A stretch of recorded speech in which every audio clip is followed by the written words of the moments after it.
हाँ, नमस्कार दोस्तों, सुप्रभात, गुड मॉर्निंग। एक बार फिर से आप सभी का हार्दिक स्वागत है। दोस्तों, लास्ट के 2 क्लास में चर्चा हुई है भारत में संवैधानिक सुधारों की, यानी भारत में संवैधानिक सुधार किस किस अधिनियम के तहत हुए हैं, चाहे वो ब्रिटिश ताज के अधीन अधिनियम हो या फिर ईस्ट इंडिया कंपनी का अधिनियम हो। साथ ही साथ लास्ट क्लास में चर्चा हुई थी भारतीय संविधान का निर्माण कैसे हुआ था। 4 तिथियां मुख्य रूप से हमने बताई थी, 6 दिसंबर, 9 दिसंबर, 11 दिसंबर और 13 दिसंबर, सभी 1946 की थी। 6 दिसंबर सन 1946 को जो है संविधान सभा की पहली बैठक होती है और इसमें डॉक्टर सच्चिदानंद सिन्हा को अस्थायी अध्यक्ष के रूप में चुना जाता है ना। 9 दिसंबर सन 1946 को दूसरी बैठक होती है और इस बैठक में स्थायी अध्यक्ष के रूप में चुना जाता है डॉक्टर राजेंद्र प्रसाद को। 13 दिसंबर सन 1946 को तीसरी बैठक होती है और इस बैठक में पंडित जवाहरलाल नेहरू के द्वारा उद्देश्य प्रस्ताव पेश किया गया था संविधान सभा के सामने और इसी उद्देश्य प्रस्ताव को 22 जनवरी सन 1947 को जो है स्वीकार किया गया और यही उद्देश्य प्रस्ताव आगे चलकर जो है भारतीय संविधान की प्रस्तावना या उद्देशिका के रूप में परिवर्तित हो गया था।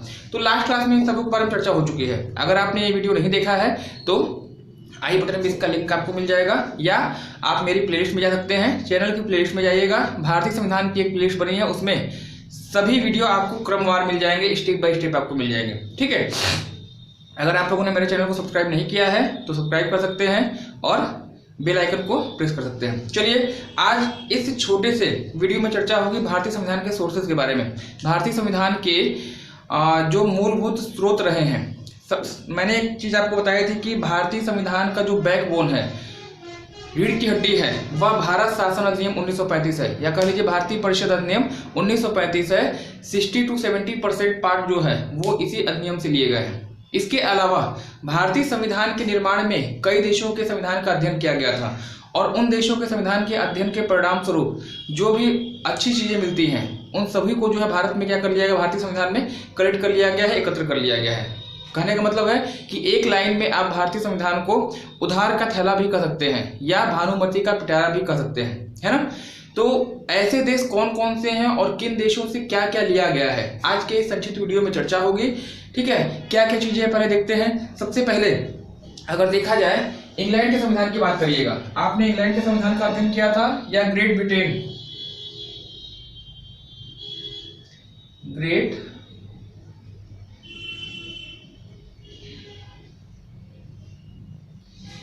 ब्रिटेन के संविधान से क्या क्या चीजें ली गई हैं इसको देख लेते हैं। सबसे पहले पार्लियामेंट्री सिस्टम, यानी जो भारत में संसदात्मक शासन व्यवस्था है और संसदात्मक शासन व्यवस्था किस देश की देन है, यूके की, है ना। तो पहली चीज आपकी हो जाएगी पार्लियामेंट्री सिस्टम यानी संसदात्मक शासन प्रणाली। ठीक है, संसदात्मक शासन प्रणाली प्रजातंत्र का वह रूप है जिसमें कि संविधान सरकार के 2 सर्वोच्च अंगों कार्यपालिका और व्यवस्थापिका में एक दूसरे में समन्वय होता है ना। तो ये सिस्टम कहाँ से लिया गया है, यूके से, यूनाइटेड किंगडम से। इसके बाद अगली अगर बात करिएगा तो यहीं से जो है आपकी कानून निर्माण की प्रक्रिया ली गई है, यानी विधि निर्माण की प्रक्रिया।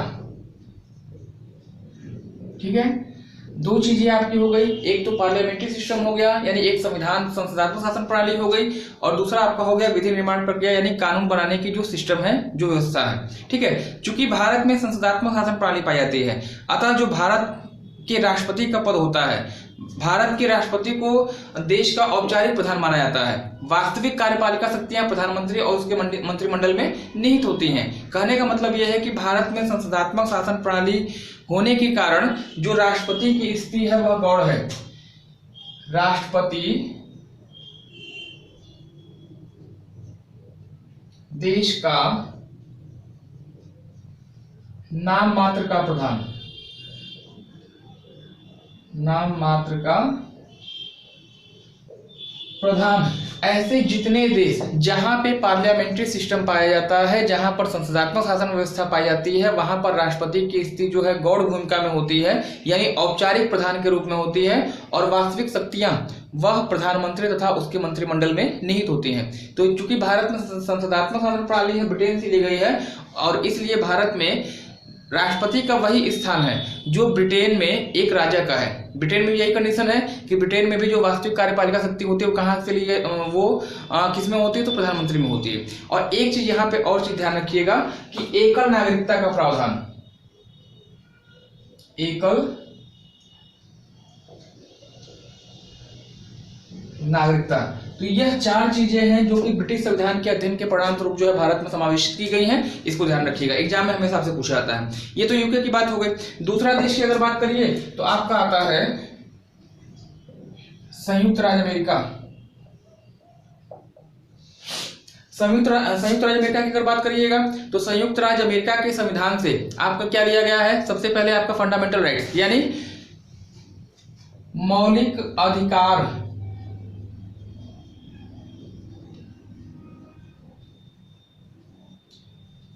मौलिक अधिकार की संकल्पना ली गई है। और मौलिक अधिकारों का उल्लेख जो है भारतीय संविधान के भाग 3 है ना, भाग 3 और अनुच्छेद 12 से 35 में है। ठीक है, तो मौलिक अधिकार का कॉन्सेप्ट आपका हो गया। दूसरी चीज, इसी संविधान से आपकी न्यायिक पुनर्अवलोकन की शक्ति ली गई है। न्यायिक पुनरावलोकन की शक्ति,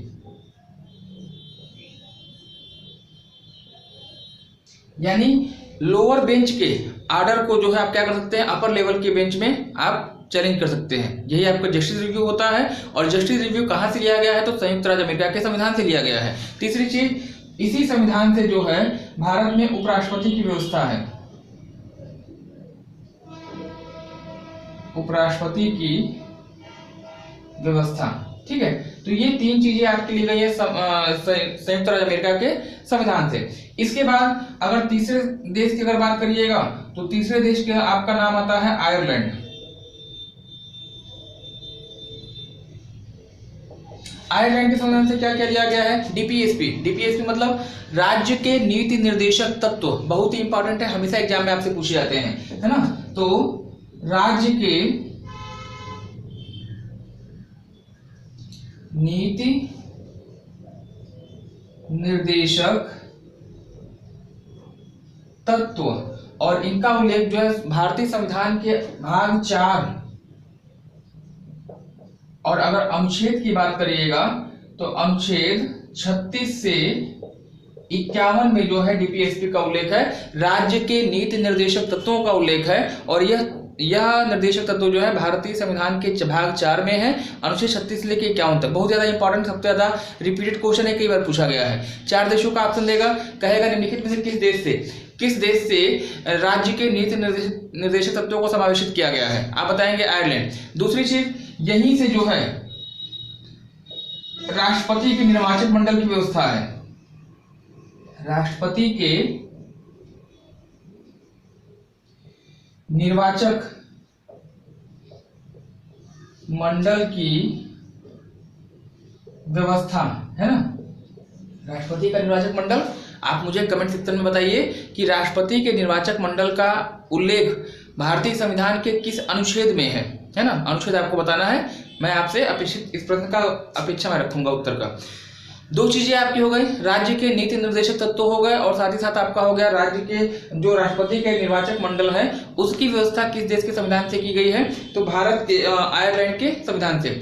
यहीं से जो है आपने पढ़ा होगा कि भारत के राष्ट्रपति के द्वारा राज्यसभा और लोकसभा में 2 व्यक्तियों का मनोनयन किया जाता है, और 12 विशिष्ट क्षेत्रों के व्यक्तियों का मनोनयन राज्यसभा में किया जाता है। तो राष्ट्रपति के द्वारा राज्यसभा में जो 12 व्यक्तियों को मनोनयन किया जाता है वह जो है इसी देश के संविधान से लिया गया है, यानी आयरलैंड के संविधान से ही लिया गया है। तो तीसरा पॉइंट आपका हो सकता है यहाँ पे कि राष्ट्रपति के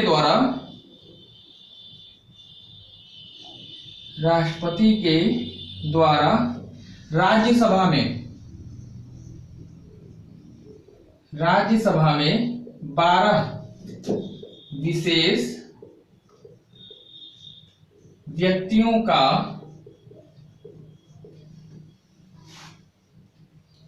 का मनोनयन है ना। तो यह 3 चीजें आपकी ली गई हैं 3 देशों के संविधान से। हमने आपको 4, 3, 7, 3, 10 फैक्ट हमने बता दिए जो कि इन 3 देशों के संविधान से लिए गए हैं। सभी के सभी परीक्षा की दृष्टि से इंपॉर्टेंट होते हैं और सभी एग्जाम में आपसे पूछे जाते हैं। इसका आप स्क्रीनशॉट लीजिएगा, फिर आगे चलते हैं, है ना। चलिए, ये तो रही बात 3 देशों की, इसको ये अरेंज करना होगा।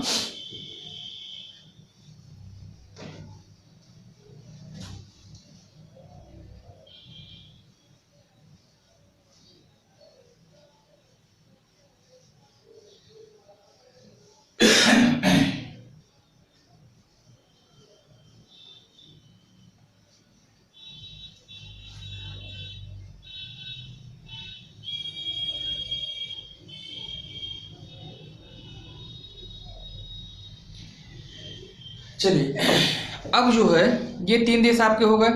आगे बढ़ा जाए, ऑस्ट्रेलिया की तरफ चलते हैं।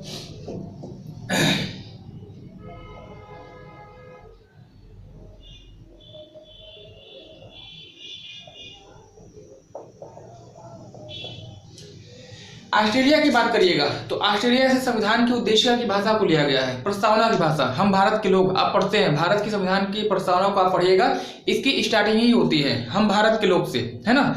और प्रस्तावना की भाषा या उद्देशिका की भाषा कहाँ से ली गई ये पूछी जाती है। तो पहला पॉइंट यहाँ पे आपका हो सकता है उद्देशिका या प्रस्तावना की भाषा। एक तो ये चीज आपकी हो सकती है, और दूसरी चीज यही से सबसे महत्वपूर्ण चीज जो आपसे एग्जाम में पूछी जाती है, 3 सूचियों में से एक सूची आपकी है समवर्ती सूची। समवर्ती सूची का प्रावधान, समवर्ती सूची का प्रावधान, ठीक है। इसके बाद आगे आइएगा तो एक संशोधन आपका आता है, एक देश आपका है जर्मनी। एक जर्मनी है, एक आपका है कनाडा, ठीक है। जर्मनी हो गया, कनाडा हो गया, दक्षिण अफ्रीका,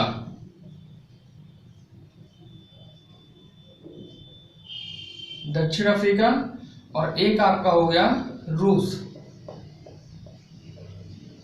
ये 8 देश हैं इनके अध्ययन के परिणाम स्वरूप कुछ चीजों को लिया गया है। 3 देशों के बारे में मैंने आपको पहले बता दिया।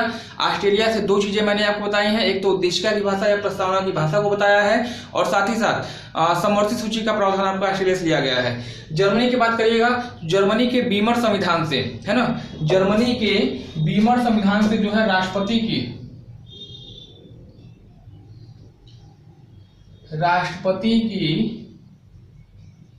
आपातकालीन शक्तियों को लिया गया है ना।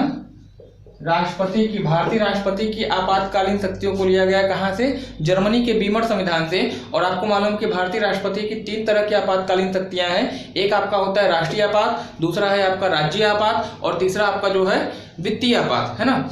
राष्ट्रीय आपात का उल्लेख अनुच्छेद 352 में, राज्य आपात कह लीजिए या राष्ट्रपति शासन कह लीजिए अनुच्छेद 356 में इसका उल्लेख है, और वित्तीय आपात यानी फाइनेंशियल क्राइसिस जो है आपका अनुच्छेद 360 में उल्लेख है। एग्जाम में क्वेश्चन पूछा जाता है ना।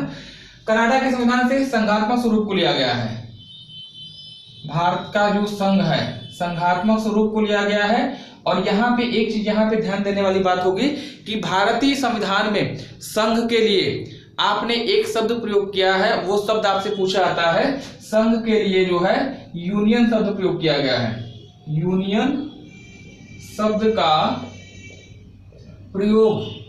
हालांकि संघ के लिए 2 शब्द प्रयोग किए जाते हैं, एक तो फेडरल होता है और एक आपका होता है यूनियन। तो फेडरल शब्द संघ के लिए जो है संयुक्त राज्य अमेरिका में प्रयोग किया गया है, और यूनियन शब्द का प्रयोग भारतीय संविधान में किया गया है, यानी कनाडा में आपसे किया गया है ना।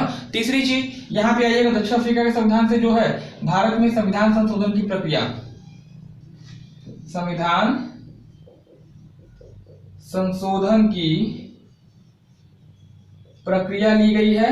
और इसका उल्लेख किस अनुच्छेद में है तो बताइएगा, भारतीय संविधान के अनुच्छेद 68 में। सभी इंपॉर्टेंट फैक्ट हैं, जितने लास्ट में चारों देश हमने लिखे हैं सभी से हमेशा एग्जाम में पूछा गया है, पूछा जाता है ना। और रूस के संविधान से जो है मौलिक कर्तव्य, मौलिक कह लीजिए या मूल कह लीजिए, मूल कर्तव्यों का समावेश किया गया है। और आपको मालूम होगा कि 42वें संविधान संशोधन है ना, 42वां अमेंडमेंट आपका हुआ था 1976 में। 42वां संशोधन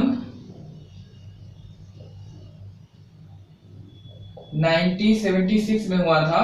और इसी के बिहाफ पर जो है भारतीय संविधान में एक नया भाग जोड़ा गया था, भाग 51A, जिसमें कि 10 मूल कर्तव्यों को समाविष्ट किया गया था, है ना।